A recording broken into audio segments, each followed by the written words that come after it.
who doesn't want to be the D coordinator at Penn State? Are you kidding me?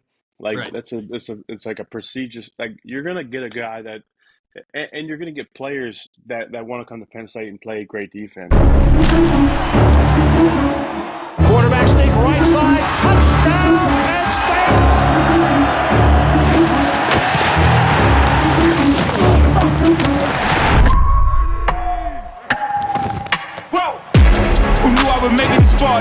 Penn State faithful, we got the bowl game merch for you guys. Hoodies, tees, long sleeves, whatever you feel like wearing, we got it for the 2023 Peach Bowl. Check out the We Are Feeling Peachy gear in the link below. Have fun in Atlanta and looking forward to it. We are. What's up, folks? Fans of the Pocket, Penn State fans all over the world. We're kicking off a new segment. I'm calling this Mauti Monday. So we've had our guy on a couple shows, and I want to give him his own platform. I want to give him his own time to talk, get some stuff off his chest. So this is our first inaugural stab at the Mauti Monday. So, Mike, what's up, man? How you been? What's up, bad, dude? It's our first stab at it. Let's get it. Yeah, first stab at it, and of course we're taking a stab at it during the biggest downtime in college football right now. You got bowl season in between games. We're trying to find stuff to talk about. Downtime says you. That's garbage. This is like where shit happens. This is where everything happens. Like in this 3-week window, this is the biggest traveling circus in the history of any industry. Well, we have all the backdoor deals. I mean, it is like, the end of Q4, everyone's scrambling to get stuff done before spring ball and winter workouts. And one of those has been, obviously we hired Andy Coltonecki, and we've covered that on previous episodes here. But something we talked about on the Pocket, you may or may not have been on the episode, was just keeping Manny and how integral we thought that was going to be heading into next season. And, we unfortunately lost him to Duke. I dropped some stuff out there just about my thought processes with that. But, where do you see – let me ask you this. Where do you see, A, the fit for Manny at Duke, and then B, where do we start looking to fill that void internally? Yeah, I was in the same camp as you. I'm like, sell the farm, keep Manny. Yeah. But like, look, a guy like that, he's waiting for the right fit. I think Duke is just a special place. Like, the fact that he was able to keep, initially, I thought Feeley, the strength and conditioning coach, which I think obviously, that's the number 3 position in any college football program is the strength and conditioning coach. Dave Feeley's, I think, the top of that pack in the country, and the fact that he was able to keep him down there meant a lot, and that was huge. So I think he's going to have success there. Duke should have beat Notre Dame. That was my thing, and so I think they're close. Now I don't know where they're at, like in the NIL race. I think they are getting kind of picked apart talent wise, just from other schools, given this like transition. Some other schools probably are taking opportunity where they can find it here in transition, but Manny's got to get in there. I mean, you saw him from the 3-point line or the free throw line, just Drano. Yeah. He's going to get in there and get things done really quickly. But in terms of like who's next and how they fill that void. Well, hold on. Before we get to that, because I thought you brought up some really good points, right? Like, okay, they had Elko at Duke, another defensive guy. He gets back. He ends up getting the Texas A&M job. Good for him. I think that transition in terms of mentality from the top down, like having a defensive guy there previously where they've had success, and now bringing in another defensive guy who, in some, whatever the rankings are, you look at the NCAA college football rankings, we have number 1 defense in total defense in the country this year. So many good things to talk about. Obviously, a lot of that has to do with the Jimmies and Joes, right? You have guys who can make plays, make coaches look pretty good. But on top of that, it's the coach's job to put those guys in positions to be successful, right? So with him going down there, like you said, they didn't have like a bad roster at Duke. Like, they had a good roster. That defense was really good. And you watch them play, like they were fast. They had all of the things. I mean, not exactly like what we had, but you could see, why that may have intrigued him. So talk about that a little bit when it comes to like philosophy, right? If you're a player in that locker room, And again, it's a different dynamic. It's Duke, it's a basketball school, yada, yada, yada. But now you know that you're having a very, very similar approach from the top in terms of defensive focus coming back in after you just had a guy who was a defensive guy. Talk about that transition a little bit and where that may bode well in keeping that locker room together. Well, I think like if you look at the style, like when you go down to like let's say Feeley Elko's like first year there, they started having wins. Like you look at them on a Saturday night, late night, and you're looking at the highlights, and it's like, oh shit, Duke had like 2 4th-down stops like to win a game. Like those aren't just like those are culture the wins. Like you win those type of games like in July when you're grinding like those are culture type of wins. So like people can't put a value on that like unless you've been in those type of July like workouts on the baseball you don't win that shit on the baseball diamond, but like that. But they started winning. They started winning on defense, and that's not something that Duke ever did defensively in terms of as far as long as I've been watching them, which hasn't been that long to be honest with you. But the point is like they were competing. They were having like that's a culture thing. That's a mentality thing, and you only get that from a defensive minded coach. And I think that the other big point of that was like now in year 2, 3, like they had a first rate quarterback. Okay, like that gets you wherever you want to go. Yeah. And so you add that to the culture, you add that to the defensive mentality. Like that's huge. And so I don't know where like I brought that up only to say like I don't know where this roster from Duke ends up. Like how, but I think they make that up pretty quickly now that Manny is the head coach and he's saying, "Hey man, here's what's going to happen." Like I think that's a few, like the culture and the quality of player down there. I think, or just the maturity of those guys. Like it's Duke. It's not like it's a special place. It's not like you have guys. You just have really quality people down there. There's a unique kid that goes to Duke, right? Exactly.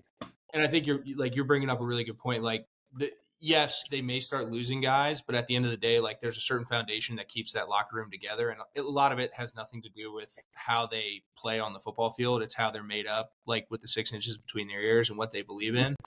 Right. And like, now that you're saying this, because I was like, I think there's too many challenges to be super, super competitive at Duke. Right. But now you sit there and you think about it, you look at the ACC and where it's at. Clemson's down, Florida State's on the rise again, Miami's kind of on that brink of getting good again. But like the ACC is pretty wide open, right? And who's to say that Manny can't come in there and now, the double-edged sword of the portal is there's guys leaving, but now you have a whole plethora of guys you can pull from who've played. Know what the guys leaving, there's guys coming. Yeah. And here's the other thing is that Manny knows the ACC as well as anybody knows the ACC. So, no, and he knows what kind of package he's looking for. And Clemson, you say they're down, but I think that they're going to rebound pretty quickly here now that Debo's kind of figured out, like, hey, you can deny the portal, but we've got to acknowledge the portal. So I think they're gonna bounce back pretty quickly. I think that's a no-brainer. But at the same time, if they could, like, if it's me personally, I would say, like, man, I'd love to see Manny stay at Penn State one more year and then go to Duke because at least maybe that'll even out the playing field in terms of like the NIL, the rev share. Everyone's talking about like this rev share deal, which was hopefully even the playing field for a lot of these other like tiered. I don't want to call the ACC like a tier 2 conference, but they're not the SEC and they're not the Big Ten, so they're like a tier 2 conference. So I think, but the fact that Manny getting in there, granted, like he put like 2 great years into Penn State. Like, grateful that he was there, and I think he put a hell of a portfolio together, and a product on the field was like the most Penn State reflective defense of any Penn State defense. So like, how can you be anything but grateful for the time and effort that was put in by Manny? You can't have anything but great feelings as a Penn State fan. Leaving, like Manny leaving, you got to understand it and appreciate it, and just say like the tip the cap. But I think that like you don't go to Duke for like that's not like a place you just like puddle jump. You go there, you build, and I think he's got the support from the athletic director there. Like that's a big quality.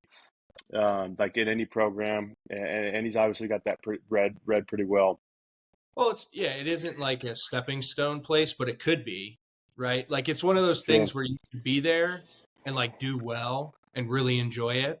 Or, maybe that dream of all dream jobs comes wide open. And because you're doing well, similar to how Elko did, you get to go to a top tier program that has all the backing and funding. But that is going to be interesting when that whole revenue share thing comes. And now you got to start considering, like I've talked about this before, salary caps and all this stuff in order to level the playing field, right? Because you've seen so many coaches. I mean, you got more up at UConn just throwing a fit about it. It's just where the money goes and where the backing goes. It's really hard to say that you can keep the playing field level, even though this is all not pay for play.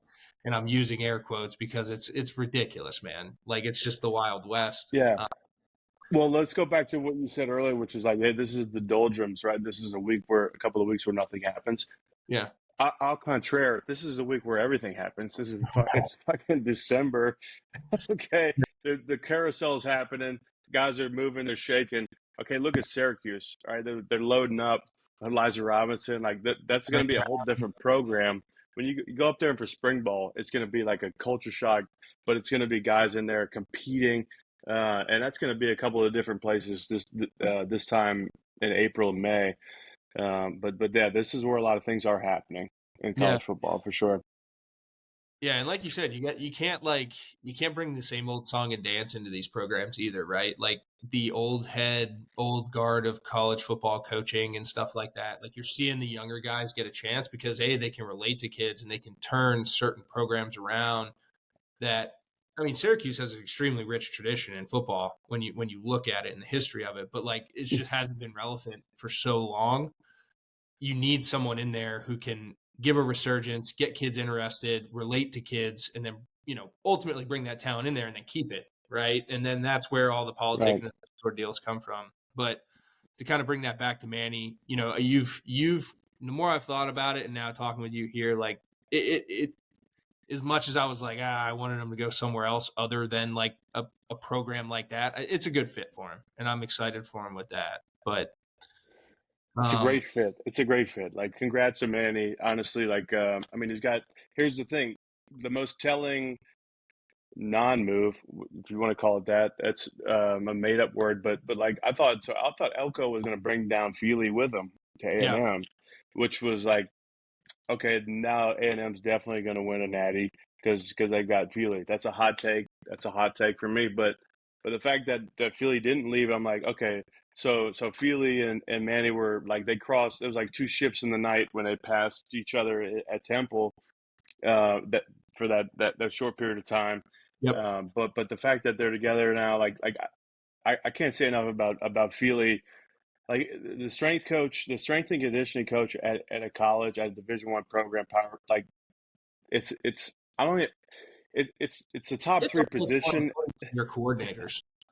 I think it's such an underrated position still, which is crazy to me that's underrated. But like I think it's like you could put it up there equal to a DC OC position, right? Like you could argue above that because you think about it, they spend the same amount of time as the OC and DC does with these kids during the season, and then they get them for more.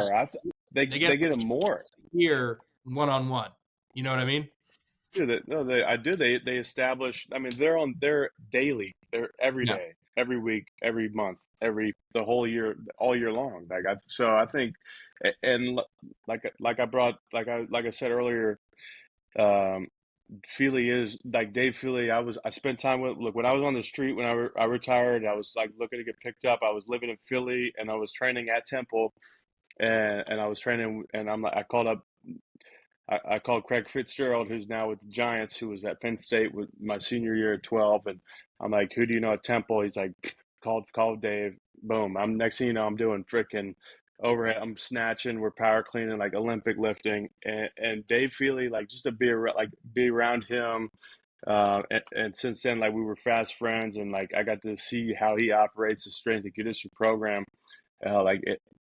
I think he's one of the best in the country. So the fact that he stayed at Duke and that he's got that foundation, you can't build a program without that. And so the fact that Manny has that where he's going is invaluable. That's working for him. So now let's bring it back to the second part of my question. I didn't mean to cut you off, but I thought it was really important to elaborate on some of those things. But let's bring it back home. Now where do we go? Right? Like the one point I said was, unlike the offensive side of the ball, I really think it bodes very well. And it's not to knock like Ty or Juwan or any of the guys that took over offensively, but I think with the pressure that our fan base put on that hire, you may have wanted to hire internally, but like it probably wouldn't have been the best thing from an optics standpoint, right? You flip it over to the other side, though. I think you have a very deep talent pool on the defensive side of the ball in terms of candidates that you could hire from within. We've done that in the past with Brent Pry. Manny was an outside hire, but obviously we did it with Brent Pry when Shoop left, and that turned out really well. So like, I'm a big fan of Dex. I've known Dex for a really long time. I think he'd do a great job. He was basically, signed, sealed, delivered to be the head coach at Virginia prior to all that whole stuff happening. But I think he'd be a great guy. But give me your thoughts on internally. Where do we go? What do we look for? Pros, cons, so on and so forth.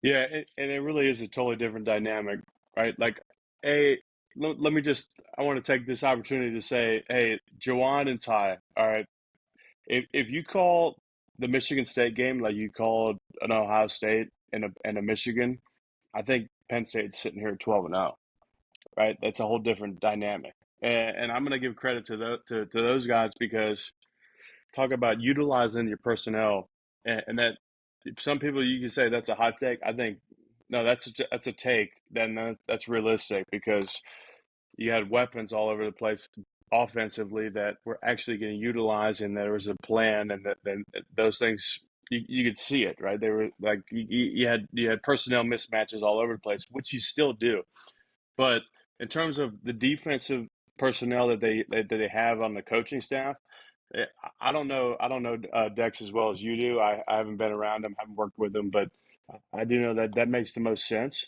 I'm sure that they're interviewing and that they've got a list of guys. Who doesn't want to be the D coordinator at Penn State? Are you kidding me? Like Right. It's like a prestigious, like you're gonna get a guy that, and you're gonna get players that want to come to Penn State and play great defense. So historically, like I don't see there's not going to be a mass exodus. Like if anything, personally, I worry about the guys like, or at least I'd cater to the young guys like Tony Rojas, like the younger guys that are like, hey, shit, I wanted to play for Manny, like but Yeah. okay, yeah, all right, so let's acknowledge that. But at the same time, like you've also got really good guys around. Like you've got Deion Barnes. You've got guys around them that are going to help develop their talent on the defensive side of the ball. And like schematically, I think they're going to like you have to assume that they're going to continue to play the defense the way they've been playing, which is like, hey, we're going to be aggressive. We're going to blitz zero, and when it's time, let's get offense behind the chains and let's get them to third and long situations, and we're gonna take the ball away. We're gonna stop the run. We're gonna take the ball away, and then we're gonna be explosive on defense. But like Dex has got those capabilities. He's been with around Manny now for what 2 years, and Yep. and so they've got Dion, and they've got other guys that understand what that's about. So Yeah. I'm not as worried. Honestly, I'm not as concerned on the defensive side of the ball as I was, say, the offense.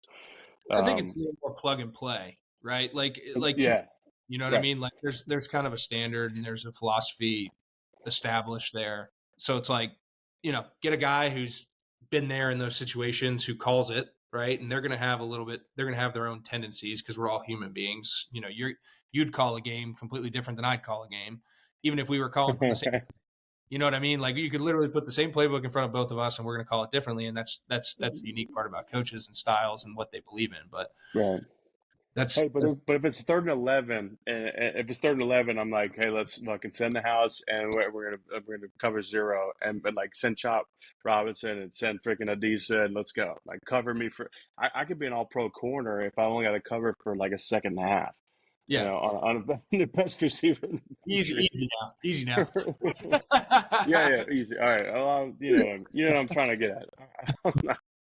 That's why I played in the box. That's why I played in the box. I wasn't on an island out there, but they've got the talent that you can really do a lot with, even defensively. But guys like the up and coming guys, especially the linebacker room, which I of course I'm partial to. I think they're going to be fine. Yeah, yeah, I completely agree with you. And then just big picturing it, kind of tying it all back in together again and putting a bow on this whole thing. Heading into this bowl game, I think that they said, I think Coach Franklin said that we were gonna try to do this, keep it internally. So I'd assume Dex gets an audition here as the co-defensive coordinator. So talk about that a little bit, and then give me 2 or 3 names that you haven't heard that you think should be on Coach Franklin's short list for interviews, at least, if not potential hires. Well, it's funny. Like I had 2 or 3 names for you, but they've both been acquired. I think so. Well, first was Elijah Robinson, right? He was at A&M. He's accepted the gig at Syracuse. The other one was a sleeper. I don't know if he's a sleeper only because he was the East Coast. People thought he was a sleeper, but he was killing it at UCLA. Danton Lynn, who I played with, was a corner at Penn State, and he's just got a big boy contract at USC. Yeah. So like, congrats to him. So for that, like, I don't know how many big time coordinators there are that could just like come in, and I think you've already got a really strong culture and you've got a really strong locker room, like on that side of the ball. So why wouldn't you keep it internal? Like I was fortunate. I got to spend some time with Juwan last week. He came into the Trinity High School. He was with a recruit who is a running back that we've coached this past season, and I got the chance to ask him some questions. I'm like, so what's the deal? Is this new guy from Kansas going to come in and he's going to call the bowl game? Like, because I'm like, I hope you guys call the bowl game because y'all killed it at Michigan State. Like y'all understand your personnel. Why wouldn't you? And he had the same sentiment, and so that actually takes the pressure off of a new hire that comes in. He's still kind of evaluating personnel and trying to figure out who he's got to work with. But I think defensively, I don't think it changed much. Like I haven't spoken to Manny on or anyone else in terms of who's going to call the bowl game down in Atlanta, but I don't think that they have to change much. Like if they get to a point, like it's the same philosophy. I've been in some of those meetings. With Manny, it's like these guys understand concepts. They understand. Like their football IQ is high, so like they keep pressure on. Like Ole Miss is a different beast. Like I think it's going to be a great matchup, but it's going to be the same formula. It's going to be the same formula.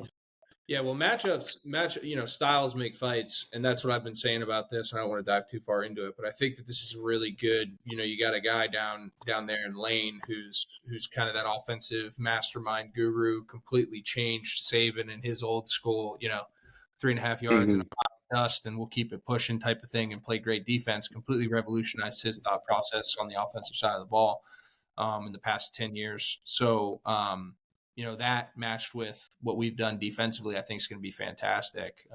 There's some things we got on the offensive side of the ball that are boding well for us, but we just got to go out there and be physical. So, yeah. You don't want to see Lane Kiffin go out and steal like the receiver that we're trying to get in the portal. Yeah. That's what you want. We can't have that. We can't have that. Well, all right, dude. So I'll leave that now, to put a cap on the Mauti Monday. What else you got? You got any final thoughts? Any well wishes? Anything you need to get out there before we put a bow on this thing and see how the people like it? Well, like in terms of the defensive side of the ball, like what I pay attention to most, I think, best wishes to Manny. Like, thank you, Manny, for putting your heart and soul effort and your product out at the Penn State, and like there's nothing else you could do besides be like tip the cap for like you put on like some statistics defensively that people haven't seen in decades. So it's like that. To that, all you have to do is say thank you. Like, and he's got a great opportunity. So, to circle that, like, to put that aside. I'm more curious to see in terms of the personnel at Penn State roster wise, who's going to stay, who's going to leave. I think I've got a kind of a good read on that. Some guys I'd love to see stay another year, and really boost their stock.